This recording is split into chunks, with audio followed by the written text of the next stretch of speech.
শুরু হলো 2026-এর মাধ্যমিক পরীক্ষা। গোটা রাজ্যের পাশাপাশি কোচবিহারেও কড়া নিরাপত্তার মধ্য দিয়ে প্রবেশ করানো হলো ছাত্রছাত্রীদের মাধ্যমিক পরীক্ষা কেন্দ্রে।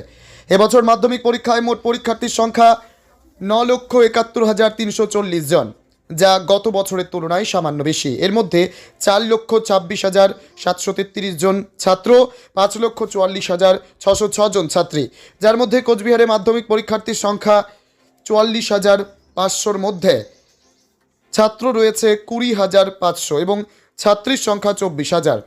এবছর কোচবিহারে মোট পরীক্ষা কেন্দ্রের সংখ্যা প্রায় 117টি। কড়া নিরাপত্তার মধ্য দিয়ে এবং মধ্যশিক্ষা পর্ষদের যা যা নিয়মাবলী রয়েছে সে সমস্ত কিছু মান্যতা দিয়ে পরীক্ষার্থীদের মাধ্যমিক পরীক্ষা কেন্দ্রে প্রবেশ করানো হচ্ছে। কোচবিহার শহর সংলগ্ন মহারানী ইন্দ্রা দেবী বালিকা বিদ্যালয় এবং কোচবিহার মহারাজা নৃপেন্দ্র নারায়ণ উচ্চ বিদ্যালয়ের একই ছবি দেখা গেল। পরীক্ষা কেন্দ্রে প্রবেশের মুহূর্তে জীবনের প্রথম বড় পরীক্ষা দিতে যাওয়ার আগে বেশ কিছু ছাত্রীদের চোখে জল দেখা গেল, চিন্তা এবং ভয়ের দরুন। কি জানাচ্ছে তারা শুনে নেওয়া যাক। এবার লাইভ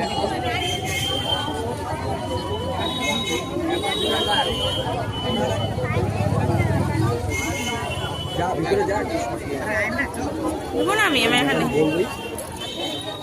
আমার দরকার নেই আমার ভয় লাগছে। টেনশন হচ্ছে। হ্যাঁ, কালকে রাত্রে তো ঘুম টুম বন্ধ হয়ে গেছে। প্রিপারেশন কেমন? প্রিপারেশন ঠিকঠাক আছে না, কোশ্চেন পেপার কেমন তার উপর নির্ভর। কি নাম তোমার? সঙ্গীতা দাস। কোন school? New Town high school. Tension করছো? হ্যাঁ, টেনশন হচ্ছে? খুবই টেনশন হচ্ছে। আমি সকাল সকাল কাইন্দে আসছি এখনই। প্রিপারেশন কেমন? মোটামুটি তো ভালোই হয়েছে, এখন জানি না এখন কি হবে, ওইটা কোশ্চেন পেপার দেখে বোঝা যাবে। কি নাম তোমার? অন্তরা হরিণ। কোন school? New Town girls high school.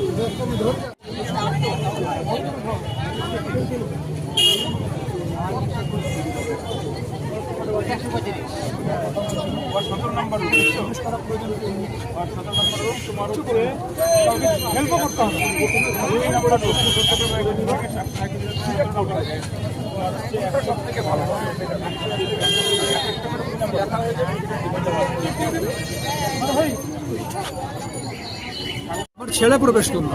কতটা এক্সাইটমেন্ট, কতটা ভয়, কি মনে হচ্ছে? জীবনের প্রথম বড় পরীক্ষা। যখন আমার পরীক্ষা ছিল তো এক্সাইটমেন্ট দুর্দান্ত ছিল, মানে ভয়ঙ্কর ভাবে, মানে দেখুন একটা ভীতি তো কাজ করে কি হবে কি হবে না। তবে সারা বছর পড়াশোনা করে তাদের মনে হয় না সেই ভীতিটা কাজ করবে। হ্যাঁ, তাদের একটা ভীতি কাজ করবে ভালো রেজাল্ট করা, আর যারা শুধু পাশ করার জন্য পড়াশোনা করে তাদের তো একটা ভীতি কাজ করবে। প্রথম পরীক্ষা ছেলের আপনার, তো কতটা সময় দিতেন, কিভাবে কি প্রিপারেশন করাতেন সেরকম?